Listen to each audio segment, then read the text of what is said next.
that they've been away for 6 weeks and there's not been a peep out of them until they posted a picture at Christmas of them with their baby. You know, his wife is determined to sort of become the next Gwyneth Paltrow and feet away from me, you know, and that's how they was with each other. They were fun. And then Meghan came along and suddenly everything changed. Arthur Edwards has seen it all. 45 years behind the lens, capturing royal moments you've seen in magazines worldwide. Births, weddings, scandals. The guy's been there for all of it. But when I tell you about the day he called the worst royal engagement he's ever done, you're going to understand why this story's different. See, here's the crazy part. The world's most famous royal managed to pull off something nobody thought was possible anymore. She outsmarted cameras across the entire planet. Not by sneaking around or hiding in shadows. Nope. She did it with pure PR strategy. And get this, the one moment photographers wait their whole career for, that shot that makes front pages around the world, became completely off limits. This isn't normal. This isn't how any of it works. And when you hear what Arthur Edwards finally said about it, you'll get why people are still talking about this years later. If you're into stories like this, hit subscribe and turn on notifications. What's coming next is wild. Let's get into it. Arthur Edwards isn't just some photographer with a fancy camera. This man's been documenting the royal family for 45 years. Think about that for a second. 45 years of royal christenings, weddings, state dinners, and, yes, baby announcements.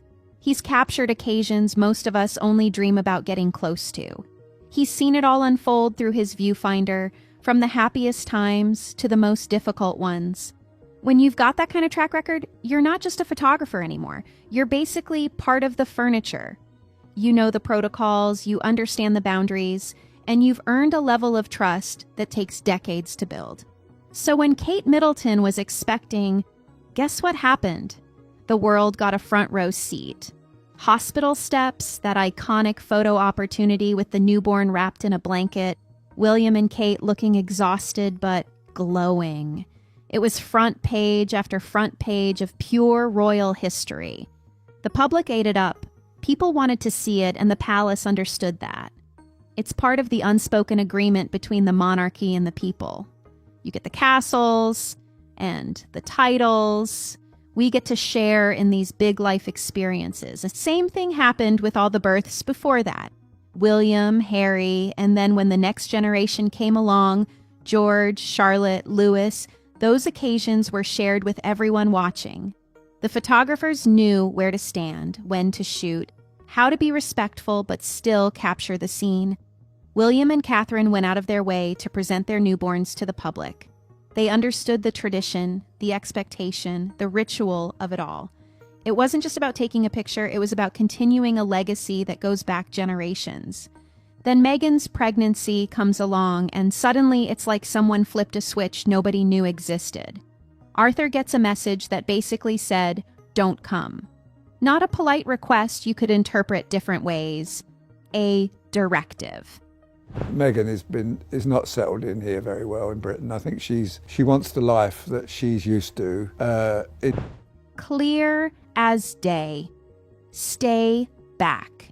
Keep your distance. Don't even think about it. The cameras that had documented royal pregnancies for generations, the same lenses that had captured some of the most memorable scenes in modern royal history, not welcome anymore. For a guy like Arthur, who'd shot half a dozen generations of the royal family, this wasn't just unusual. It was unprecedented. He'd never seen anything like it. The palace had always been particular about access, sure, but there were established ways of doing things. Photo calls, designated spots, agreed upon times. This round? Nothing. Radio silence. Just a wall going up between the public and what should have been a shared celebration. Now here's where it gets interesting. Meghan had been incredibly vocal about wanting to be authentic, about keeping things real and transparent. She'd talked in interviews about being genuine, about not hiding behind palace walls, about wanting to connect with people in meaningful ways. Fair enough. People appreciated that approach. It felt fresh, different, modern. But when it came to this massive life occasion, the approach was the complete opposite. Total shutdown. No access whatsoever. No carefully arranged photo call, no glimpse for the public, nothing. People in the press started asking each other quietly, why all the secrecy? Was this really about protecting privacy, or was something else happening? Was this about managing every detail? It was a vanishing act nobody saw coming, and it left Arthur Edwards standing outside the palace gates, wondering what had just happened to 4.5 decades of established protocol. If you thought the camera ban was strange, wait till you hear about what happened next. 5 seconds. That's all it took to send the internet into absolute chaos. 5 seconds of footage that people are still analyzing today. Picture this. Meghan's supposedly 9 months pregnant, right at the end when most women can barely tie their shoes without getting winded. And there she is in this video, not just standing or walking carefully like you'd expect. She drops down into a full squat, like all the way down, then pops back up and starts spinning around like she's at a dance class. No hesitation, no struggle, no holding on to anything for support. Just smooth, easy movement. Now, I'm not a doctor, but apparently a whole bunch of medical professionals saw this footage, and their reactions were pretty much identical. They're watching it going, that doesn't look right for someone who's that far along. And listen, every pregnancy's different, sure, but there's basic physics involved here. When you're carrying that much extra weight in front of you, your center of gravity shifts, your balance changes. Simple movements become harder. That's not opinion. That's just how the human body works. So naturally, people online went, here she is fully bent down with her knees together when she is claiming to be about 6 months. Absolutely wild with this. They weren't just watching it once and moving on. Folks were slowing the video down frame by frame, freezing specific moments, zooming in on details, studying it like it was the Zapruder film. You had amateur analysts pulling out measuring tools, comparing proportions, looking at how fabric moved, examining shadows. The level of scrutiny was intense. And here's what made it even stranger. While this was happening, while people were picking apart every millisecond of that clip, Meghan's official photos kept rolling out. But they looked nothing like candid shots. Everything was perfectly lit, professionally styled, edited to glossy perfection. They had that magazine spread quality where you can't tell what's real and what's been touched up. Soft focus, strategic angles, the whole 9 yards. It was like 2 completely different versions of reality running parallel to each other. The contrast was jarring. On one hand, you've got this casual dance video that's raising eyebrows left and right. On the other, you've got these carefully curated images that looked like they'd been through a team of professionals before anyone saw them. And stuck in the middle of all this, the palace just kept repeating the same line over and over. No comment. Someone would ask a question. No comment. Different question, same answer. It became almost comical how consistent they were with saying absolutely nothing. But here's the thing about saying no comment repeatedly. It doesn't actually make people less curious. If anything, it does the opposite. When you refuse to address something directly, people start filling in the blanks themselves. And the internet's really, really good at filling in blanks. What started as a simple 5-second clip turned into this massive thing that people couldn't stop talking about. Discussion forums lit up, social media went nuts, everyone had a theory, everyone had an opinion. And the more the palace stayed silent, the louder those conversations got. It's like they didn't realize that in the age of smartphones and screenshots, you can't just ignore something and hope it goes away. That's not how it works anymore. That video became the spark that turned everything that followed into a full-blown firestorm. Now, when something this big starts gaining attention, you'd think someone who was actually there would step forward and clear things up, right? Well, somebody almost did. And what happened to them tells you everything you need to know about how serious this situation really was. There was an individual who'd been around during all of this, saw things firsthand, wasn't just speculating from a distance. They started hinting to people that the official story everyone was hearing didn't quite match up with what they'd actually witnessed. Not making wild accusations or anything dramatic. This is all a double bluff. And hear me out on this, okay? This could have been a phantom pregnancy and they could... Just quietly suggesting that maybe things weren't as picture perfect as they were being presented. And honestly, that's when things got really uncomfortable really fast. See, when you're part of the royal orbit, even on the edges, there's this unspoken understanding about how things work. You see certain things, you keep your mouth shut. That's the deal. But this individual seemed ready to break that code, seemed like they wanted to set the record straight about what they'd seen. What came next is where it gets unsettling. Messages that used to come regularly just stopped. Conversations that had been ongoing suddenly dried up. People who'd been friendly and responsive went completely quiet. It wasn't loud or dramatic. That's not how this kind of influence works. It's subtle. It's doors closing one by one until you realize you're standing in an empty hallway. Friends stopped returning calls. Professional opportunities that had seemed promising just evaporated into thin air.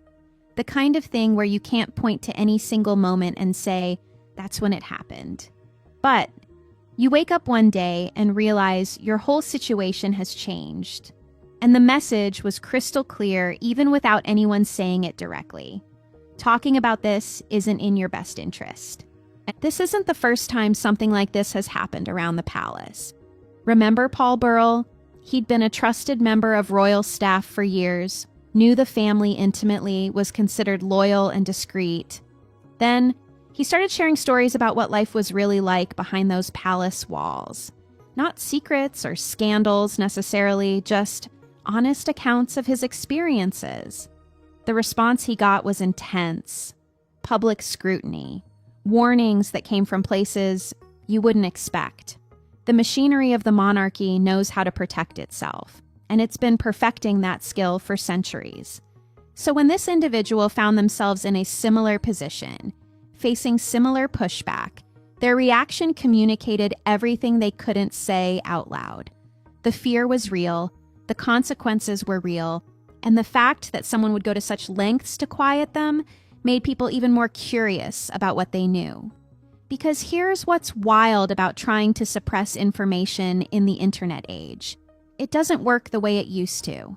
Back in the day, you could make a problem disappear by cutting off access, controlling the narrative, applying the right kind of influence in the right places. But now, every attempt to keep someone quiet just makes people more convinced there's something worth hiding. This individual never did go fully public with what they knew. The pushback worked, but their reluctance to speak, their obvious fear, the way opportunities vanished and doors shut, all of that conveyed more than any interview ever could have. Sometimes what people don't say tells you more than what they do. And the palace, they never acknowledged any of it. Just business as usual, moving forward like nothing happened. Here's what most people don't really understand about the royal family. They don't actually fix problems. They manage them.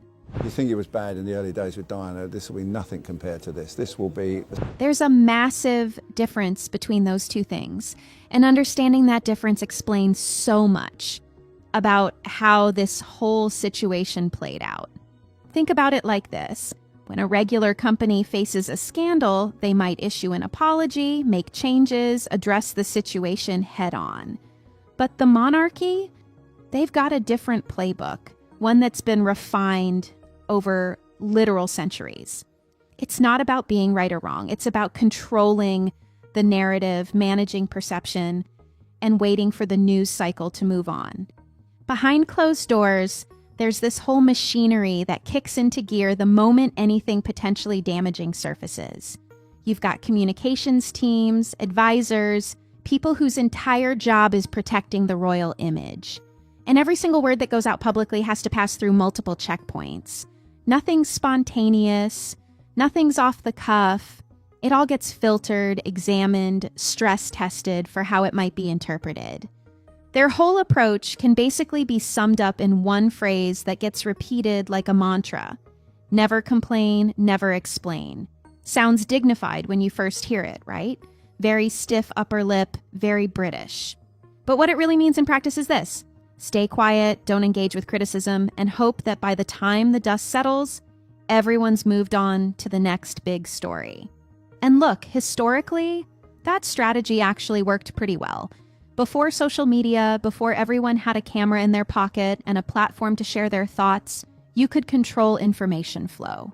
The royals could decide what got out and what stayed behind closed doors. If they didn't want to address an issue, they simply didn't, and eventually people forgot about it. But here's where they're running into problems in the modern era. Online platforms don't forget. Ever. Someone screenshots content, it's preserved forever.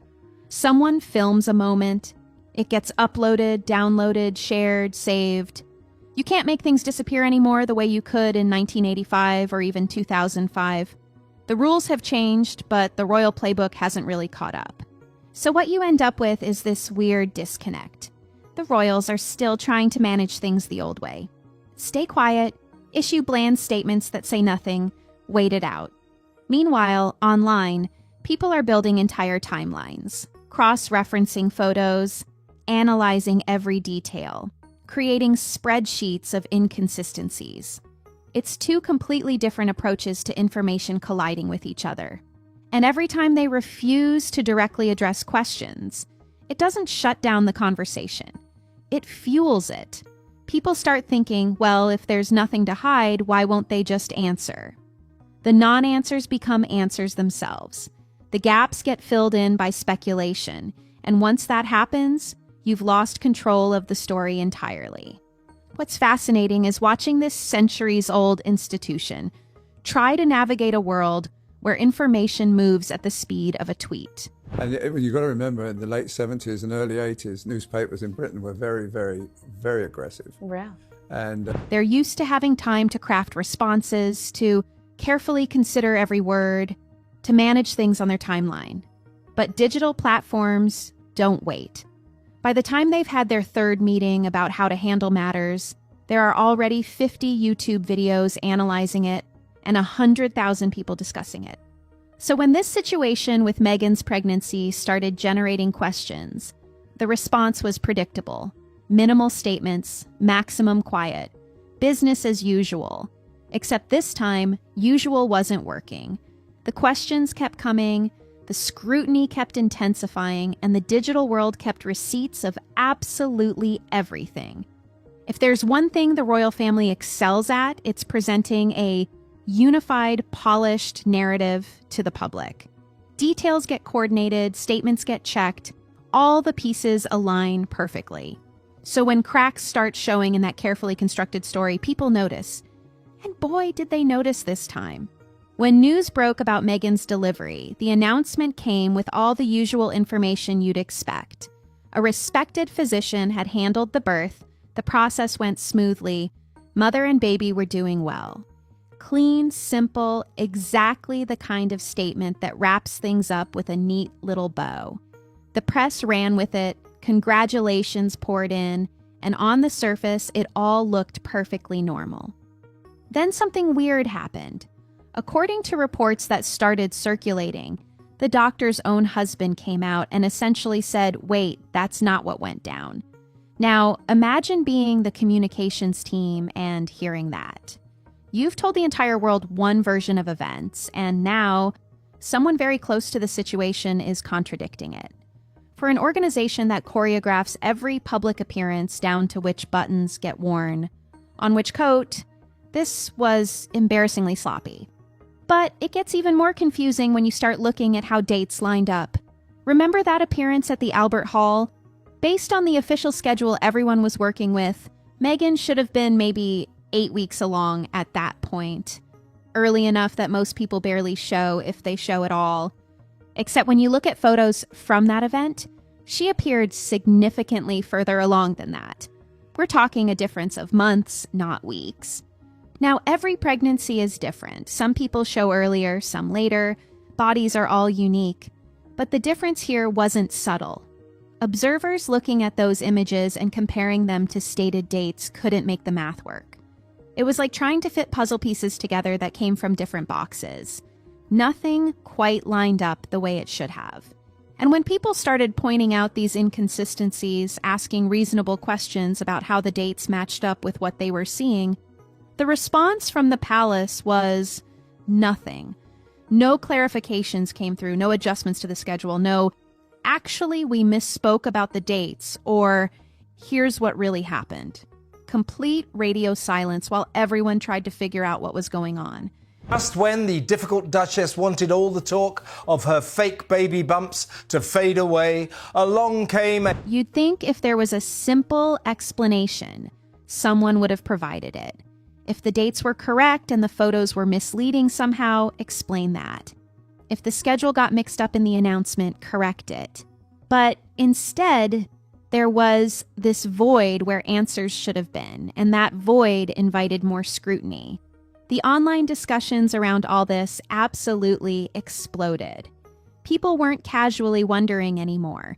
They were deep diving into every public appearance, every photo, every statement, creating chronologies, comparing images, looking at what was said versus what was shown. The level of analysis was honestly impressive, even if you thought the conclusions people were drawing were wild. And through all of it, that doctor contradiction hung there, unaddressed.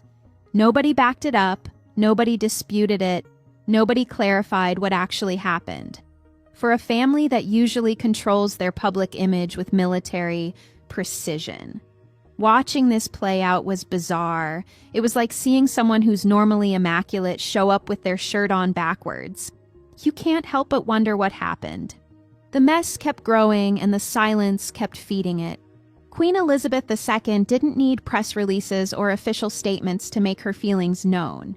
After decades on the throne, she'd mastered the art of communicating without saying a single word. And if you knew how to read the signs, her thoughts came through loud and clear. Every year, the Queen's Christmas broadcast was this carefully orchestrated event that millions tuned into. Not just for her words, but for everything else. What she wore, what she said, and especially what appeared in the background. See, nothing in those annual addresses was accidental. The frames on display behind her, the decorations, even which brooch she chose, all of it got planned with incredible attention to detail. So when eagle-eyed viewers sat down to watch one particular Christmas address, they noticed something immediately. There'd been a family portrait of Harry, Meghan, and baby Archie prominently displayed in previous years. A nice shot, positioned where everyone could see it, right there on the polished table behind Her Majesty. Except this time, gone. Not moved to a different spot, not replaced with a different image of them. Just completely absent. Now the palace loyalists jumped in fast with explanations. Oh, they said she probably just wanted to refresh the decor. Maybe the lighting was better with fewer frames. Perhaps it was a design choice, keeping things minimal and elegant. All perfectly reasonable explanations if you took them at face value. But anyone who understands how the monarchy operates knew better. Those Christmas addresses get planned months in advance. Every single item that appears on camera gets evaluated and approved. If the corgis wag their tails in the wrong direction... They've been away for 6 weeks and there's not been a peep out of them until they posted a picture at Christmas of them with their baby. Someone's getting a talking to. The idea that a family portrait just accidentally got left off the table? Not likely. Not even a little bit. This was the Queen doing what she does best. Sending a signal without making a scene. No dramatic announcements, no public feuds, no messy confrontations that could be quoted in newspapers. Just an image that used to be there and suddenly wasn't. Subtle, calculated, and completely in line with how she'd handled family matters for her entire reign.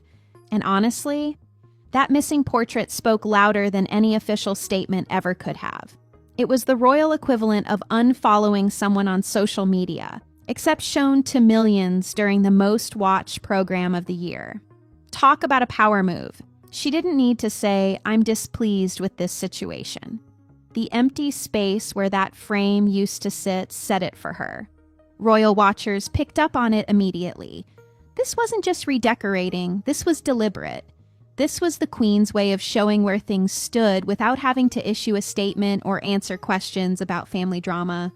Keep it dignified, keep it subtle, but make the point crystal clear to anyone paying attention. And plenty were paying attention. Social media lit up with side-by-side comparisons of previous years and this one. Viewers circled the spot where the image had been, pointing out the conspicuous absence. It became its own news story, analyzed and discussed just as much as anything she actually said in the address itself. The beauty of it, from the Queen's perspective, was plausible deniability. If anyone asked directly, she could simply say nothing changed, or it was just a decorating decision. But everyone who knew how these things worked understood exactly what that missing frame meant. It was royal communication at its finest, a signal delivered in silence, wrapped up in centuries of protocol and tradition. Sometimes the most powerful statements are the ones you don't actually make. When it comes to major royal events, there's usually a paper trail a mile long. Birth certificates, medical records, official documentation, all the details get logged and filed because, well, these things matter when you're talking about the line of succession. So when questions started swirling about where Meghan actually gave birth, you'd think it'd be simple enough to clear up. Except it wasn't simple at all. Santa Barbara Cottage Hospital got named as the location where everything went down. Makes sense. Nice facility, respected reputation, perfectly reasonable choice. They even posted congratulations on their social media, which seemed to settle it. Everyone moved on, story over, right?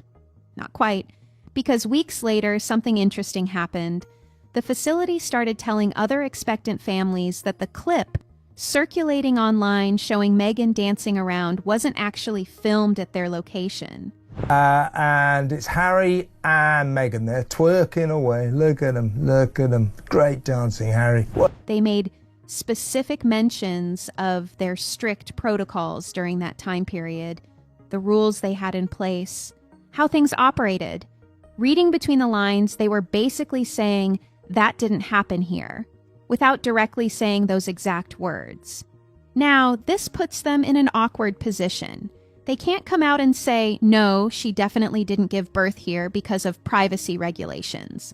Medical facilities are bound by serious confidentiality rules. They literally cannot discuss patient information even to deny someone was a patient. So they're stuck in this weird zone where they can't acknowledge anything either way, but they're also watching their name get pulled into this massive controversy. Their solution, the classic non-answer answer. Congratulations on social media to cover the bases, but then carefully worded statements to other families that made it clear that viral clip wasn't from their location. It's the kind of response that technically says nothing while somehow saying everything. We're not taking a position, we're just here being neutral, hoping this whole thing blows over. Meanwhile, the Internet Detective Squad went into overdrive. They weren't satisfied with vague non-answers. They wanted specifics. So they started doing what the internet does best, obsessively analyzing every frame of available material. Floor tiles got matched against facility photos. Light fixtures got examined. The placement of medical equipment in the background got scrutinized. People were basically conducting a virtual CSI investigation, trying to definitively establish whether that recording was shot where everyone said it was. And you know what? They couldn't nail it down. All that analysis, all those hours of comparing images and studying details, and nobody could definitively say, yes, this is absolutely that place, which just made folks more suspicious. In an age where you can identify the exact street corner where a photo was taken just by looking at the background, how does a medical room stay unidentified? Through all of this, the facility maintained their careful approach of saying nothing. No additional statements, no clarifications, no attempts to settle the debate one way or another. Just that initial congratulations, and then complete quiet while everyone argued about it online. Here's what made it all even stranger. In that dance clip everyone was analyzing, Meghan looks completely relaxed. Zero stress, zero tension, just vibing. Now, anyone who's about to give birth or has given birth knows that's not typically how you're feeling in those final moments. There's anticipation, there's nervousness, there's a whole cocktail of emotions happening. But in that recording, nothing. Just calm, casual movement like it's any other day. The facility never addressed that either. They just stayed quiet, letting the speculation swirl around them while they went about their business. It's by the sounds of the way it's written. Who doesn't understand quite how it works here? You know, when the Queen says you can't do something, you can't do it. And that lack of response, it just made the whole situation more mysterious. So where does all of this leave us? Arthur Edwards, the man who's photographed royals for nearly half a century, put it plainly when he finally spoke about it. We were instructed to keep back. No fancy explanations, no diplomatic phrasing, just that simple statement that says everything.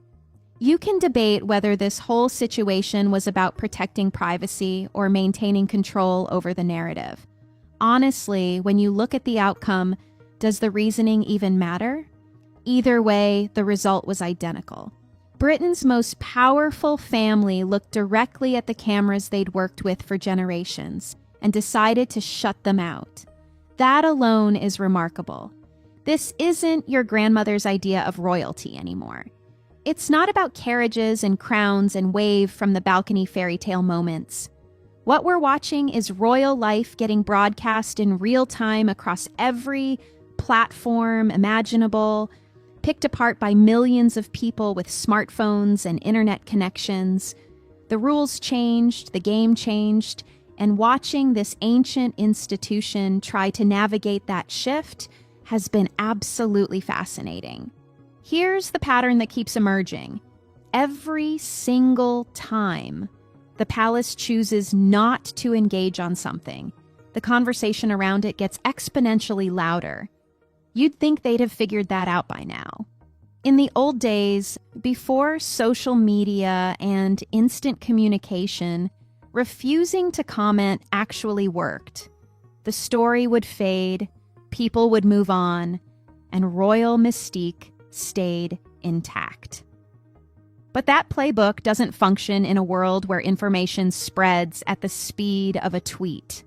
The carefully constructed image they'd spent decades building started showing some serious cracks right here, with this exact situation. Not because of what anyone said, but because of what went unsaid. The questions that didn't get answered, the contradictions that didn't get addressed, the void that felt heavier than any explanation could have been. And the wild part? This is where it all started unraveling. What came after this sent their whole carefully managed world into complete chaos. But that's a different story for a different time. For now, what we've got is a snapshot of the moment when the old royal PR strategy crashed headfirst into the new digital reality. And honestly, the old strategy didn't stand a chance. Sometimes the most interesting stories aren't about what people tell you. They're about what they refuse to say. If this story got you thinking, drop a comment below. What's your take on all of this? And if you want to see what happened next, because trust me, it gets even wilder, make sure you're subscribed and hit that notification bell. There's a lot more to unpack here. Thanks for watching, and I'll see you in the next one.